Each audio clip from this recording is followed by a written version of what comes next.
যদি ভিডিওটা এক্ষুনি তোমাদের চোখের সামনে আসে তাহলে এই মেসেজটি তোমাদের জন্য।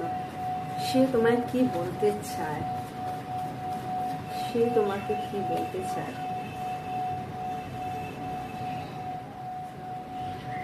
হার লাভ ফর ইউ ইনফিনিটি, মানে সে তোমাকে এটাই বলতে চায়, তুমি যতই রেগে থাকো তার উপরে বা তার উপর রাগ করো, কিন্তু সে তোমাকে কখনোই ছেড়ে যাবে না। এবং যখন তুমি রেগে থাকবে সেই তোমাকে একমাত্র সামলাবে, বা তার মনে এটা হয় যে সেই একমাত্র কিন্তু তোমাকে সামলাতে পারে যখন তুমি অনেক খারাপ থাকো বা অনেক বেশি স্ট্রেসে থাকো।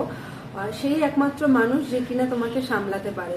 তো সে কিন্তু তোমায় খুব ভালোবাসে, তার ভালোবাসাটাকে তুমি একটু বোঝার চেষ্টা করো, একটু রেসপেক্ট দাও, দেখবে ভীষণ ভালো থাকতে পারবে। সেই কিন্তু একমাত্র মানুষ, মনের মানুষ যে এবং কাছের মানুষ, যে তোমাকে ভীষণভাবে ভালো রাখতে পারে।